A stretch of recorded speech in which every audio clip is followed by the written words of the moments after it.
नमस्कार साथियों, स्वागत है आप सभी का एमर्स क्लासेस में। और आज की इस वीडियो में चर्चा करेंगे मुगल वंश से संबंधित कुछ महत्वपूर्ण प्रश्नों के बारे में। और आज का पहला क्वेश्चन है, निम्नलिखित में से किस इतिहासकार ने शाहजहां के शासनकाल को मुगल काल का स्वर्ण युग कहा है? ऑप्शन ए है V A Smith, option B है J N Sarkar, option C है A L Srivastava, option D है इनमें से कोई नहीं। तो इस क्वेश्चन का ऑप्शन सी सही है। ए एल श्रीवास्तव ने शाहजहां के शासनकाल को मुगल काल का स्वर्ण युग कहा है। अगला प्रश्न है, पटना को प्रांतीय राजधानी बनाया था? ऑप्शन ए है शेर शाह ने, ऑप्शन बी है अलाउद्दीन हुसैन शाह ने, ऑप्शन सी है इब्राहिम लोदी ने, ऑप्शन डी है शहजादा अजीम ने। तो इस क्वेश्चन का ऑप्शन ए सही है। पटना को प्रांतीय राजधानी शेर शाह ने बनाया था। अगला प्रश्न है, मयूर सिंहासन पर बैठने वाला अंतिम मुगल बादशाह कौन था? ऑप्शन ए है शाह आलम प्रथम, ऑप्शन बी है मोहम्मद शाह रंगीला, ऑप्शन सी है बहादुर शाह, ऑप्शन डी है जहांदर शाह। इस क्वेश्चन का ऑप्शन बी सही है। मोहम्मद शाह रंगीला मयूर सिंहासन पर बैठने वाला अंतिम मुगल शासक था।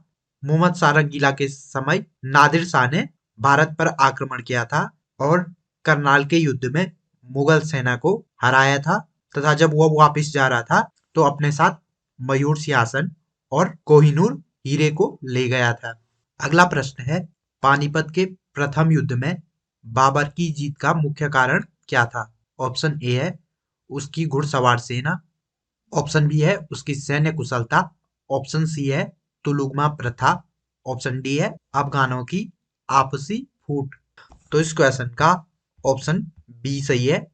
पानीपत के पहले युद्ध में बाबर की जीत का मुख्य कारण उसकी सैन्य कुशलता था। पानीपत का प्रथम युद्ध 21 अप्रैल 1526 को दिल्ली के शासक इब्राहिम लोदी और बाबर के बीच लड़ा गया था। इस युद्ध में बाबर की जीत होती है तथा दिल्ली में मुगल वंश की स्थापना होती है। अगला प्रश्न है, जाप्ती प्रणाली किसकी उपज थी?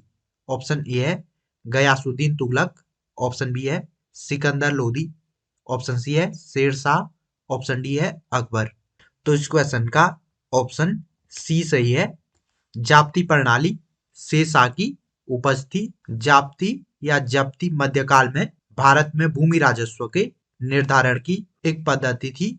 अगला प्रश्न है, जवाबित का संबंध किससे था? ऑप्शन ए है राज्य कानून से, ऑप्शन बी है मनसब प्रणाली को नियंत्रित करने वाले कानून, ऑप्शन सी है टकसाल से संबंधित कानून, ऑप्शन डी है कृषि संबंधित कानून। इस क्वेश्चन का ऑप्शन ए सही है। जवाबित राज्य कानून थे। अगला प्रश्न है, ईरान के शाह और मुगलों के बीच झगड़े की जड़ क्या थी? ऑप्शन ए है काबुल, ऑप्शन बी है कंधार, ऑप्शन सी है कुंटुज, ऑप्शन डी है गजनी। इस क्वेश्चन का ऑप्शन बी सही है। ईरान के शाह और मुगल शासकों के बीच झगड़े की जड़ कंधार था। अगला प्रश्न है, मुमताज महल का असली नाम क्या था? ऑप्शन ए है अर्जुमंद बानो बेगम, ऑप्शन बी है लाडली बेगम, ऑप्शन सी है मेहरुनिसा, ऑप्शन डी है रोशन आरा। इस प्रश्न का ऑप्शन ए सही है। मुमताज महल का असली नाम अर्जुमंद बानो बेगम था। अगला प्रश्न है, किस मुगल बादशाह को जिंदा पीर कहा जाता था? ऑप्शन ए है अकबर, ऑप्शन बी है औरंगजेब, ऑप्शन सी है शाहजहां, ऑप्शन डी है जहांगीर। तो इस क्वेश्चन का ऑप्शन बी सही है। औरंगजेब को जिंदा पीर कहा जाता था। अगला प्रश्न है, अकबर द्वारा बनाई गई कौन सी इमारत का नक्शा बौद्ध विहार की तरह है? ऑप्शन ए है पंचमहल, ऑप्शन बी है दीवाने खास, ऑप्शन सी है जोधाबाई का महल, ऑप्शन डी है बुलंद दरवाजा। तो इस क्वेश्चन का ऑप्शन ए सही है। पंचमहल का नक्शा बौद्ध विहार की तरह है। अकबर ने फतेहपुर सीकरी के किले में पंचमहल का निर्माण करवाया था। अगला प्रश्न है, अंतिम मुगल बादशाह बहादुर शाह जफर का पिता कौन था? ऑप्शन ए है अकबर शाह प्रथम, ऑप्शन बी है अकबर शाह द्वितीय, ऑप्शन सी है औरंगजेब, ऑप्शन डी है शाहजहां। इस क्वेश्चन का ऑप्शन बी सही है। आखिरी मुगल बादशाह बहादुर शाह जफर के पिता का नाम अकबर शाह द्वितीय था। अगला प्रश्न है, अकबर ने सबसे पहले वैवाहिक संबंध राजपूतों के किस ग्रह से स्थापित किए? ऑप्शन ए है बुंदेलों से, ऑप्शन बी है कछवाहों से, ऑप्शन सी है राठौड़ों से, ऑप्शन डी है सिसोदियों से। इस क्वेश्चन का ऑप्शन बी सही है। अकबर ने सबसे पहले कछवाहा राजपूतों के साथ वैवाहिक संबंध स्थापित किए थे। अकबर ने राजा भारमल की बेटी से विवाह किया था। अगला प्रश्न है, औरंगजेब ने दक्षिण में जिन दो राज्यों को विजित किया था वह थे। ऑप्शन ए है अहमदनगर एवं बीजापुर, ऑप्शन बी है बीदर एवं बीजापुर, ऑप्शन सी है बीजापुर एवं गोलकुंडा, ऑप्शन डी है गोलकुंडा एवं अहमदनगर। तो इस क्वेश्चन का ऑप्शन सी सही है। औरंगजेब ने बीजापुर और गोलकुंडा को जीता था। अगला प्रश्न है, निम्नलिखित मुगल बादशाहों में किसने अपनी आत्मकथा फारसी भाषा में लिखी? ऑप्शन ए है बाबर, ऑप्शन बी है अकबर, ऑप्शन सी है जहांगीर, ऑप्शन डी है औरंगजेब। तो इस क्वेश्चन का ऑप्शन सी सही है। जहांगीर ने अपनी आत्मकथा तुजुके जहांगीरी को फारसी भाषा में लिखा था।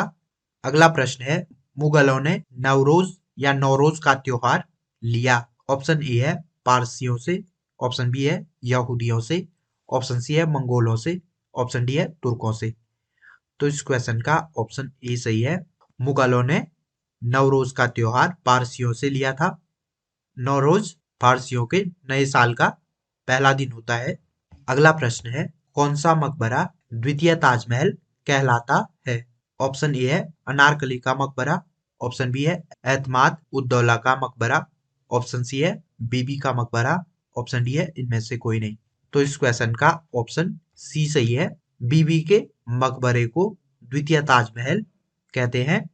यह मकबरा औरंगाबाद में स्थित है तथा इस मकबरे को औरंगजेब ने अपनी पत्नी राबिया उद दौरानी की याद में बनवाया था। अगला प्रश्न है, किस बादशाह के अंतर्गत मुगल सेना में सर्वाधिक हिंदू सेनापति थे? ऑप्शन ए है हुमायूं, ऑप्शन बी है अकबर, ऑप्शन सी है जहांगीर, ऑप्शन डी है औरंगजेब। इस क्वेश्चन का ऑप्शन डी सही है। औरंगजेब के अंतर्गत मुगल सेना में सर्वाधिक हिंदू सेनापति थे। अगला प्रश्न है, किस इतिहासकार ने अकबर द्वारा प्रतिपादित दीने इलाही को धर्म कहा? ऑप्शन ए है अबुल फजल, ऑप्शन बी है अब्दुल कादिर बदायूनी, ऑप्शन सी है निजामुद्दीन अहमद, ऑप्शन डी है इनमें से कोई नहीं। तो इस क्वेश्चन का ऑप्शन ए सही है। अबुल फजल ने अकबर द्वारा प्रतिपादित दीने इलाही को धर्म कहा था। दीने इलाही धर्म में सभी धर्मों के मुख्य बातों को शामिल किया गया था। अगला प्रश्न है, अनवरे सुहेली ग्रंथ किसका अनुवाद है? ऑप्शन ए है पंचतंत्र, ऑप्शन बी है महाभारत, ऑप्शन सी है रामायण, ऑप्शन डी है सूरसागर। तो इस क्वेश्चन का ऑप्शन ए सही है। अनवरे सुहेली पंचतंत्र का फारसी अनुवाद है। पंचतंत्र का फारसी अनुवाद अकबर के शासनकाल में करवाया गया था। अगला प्रश्न है, जहांगीर के दरबार में पक्षियों का सबसे बड़ा चित्रकार था। ऑप्शन ए है ख्वाजा अब्दुल समद, ऑप्शन बी है सैयद अली तबरीजी, ऑप्शन सी है बशावन, ऑप्शन डी है मंसूर। इस क्वेश्चन का ऑप्शन डी सही है। जहांगीर के काल में पक्षियों का सबसे बड़ा चित्रकार मंसूर था। अगला प्रश्न है, निम्न में से किसने मुगल काल में ऐतिहासिक विवरण लिखा? ऑप्शन ए है गुलबदन बेगम, ऑप्शन बी है नूरजहां बेगम, ऑप्शन सी है जहां आरा बेगम, ऑप्शन डी है जैबुनिसा बेगम। तो इस क्वेश्चन का ऑप्शन ए सही है। गुलबदन बेगम ने मुगल काल में ऐतिहासिक विवरण लिखा था। गुलबदन बेगम बाबर की बेटी थी तथा गुलबदन बेगम ने हुमायूंनामा की रचना की थी। हुमायूंनामा के एक भाग में बाबर के बारे में और दूसरे भाग में हुमायूं का इतिहास लिखा गया है। हुमायूंनामा फारसी भाषा में लिखी गई पुस्तक है। अगला प्रश्न है, अकबर द्वारा अपनाई गई सुलह ए कुल की अवधारणा निम्नांकित में से किस पर आधारित थी? ऑप्शन ए है राजनीतिक उदारता, ऑप्शन बी है धार्मिक सहनशीलता, ऑप्शन सी है उदारवादी सांस्कृतिक दृष्टिकोण, ऑप्शन डी है उपयुक्त सभी। तो इस क्वेश्चन का ऑप्शन डी सही है। तो अकबर द्वारा अपनाई गई सुलह ए कुल की अवधारणा उपयुक्त तीनों अवधारणाओं पर आधारित थी। अगला प्रश्न है, प्रसिद्ध संगीतज्ञ तानसेन का मकबरा स्थित है? ऑप्शन ए है आगरा में, ऑप्शन बी है ग्वालियर में, ऑप्शन सी है झांसी में, ऑप्शन डी है जयपुर में। तो इस क्वेश्चन का ऑप्शन बी सही है। तानसेन का मकबरा ग्वालियर में स्थित है। तानसेन अकबर के नवरत्नों में से एक थे। अगला प्रश्न है, गुलबदन बेगम पुत्री थी? ऑप्शन ए है बाबर की, ऑप्शन बी है हुमायूं की, ऑप्शन सी है शाहजहां की, ऑप्शन डी है औरंगजेब की। तो इस क्वेश्चन का ऑप्शन ए सही है। गुलबदन बेगम बाबर की बेटी थी। अगला प्रश्न है, मुगल प्रशासन में जिले को किस नाम से जाना जाता था? ऑप्शन ए है आहार, ऑप्शन बी है दस्तूर, ऑप्शन सी है सूबा, ऑप्शन डी है सरकार। तो इस क्वेश्चन का ऑप्शन डी सही है। मुगल प्रशासन में जिले को सरकार कहा जाता था।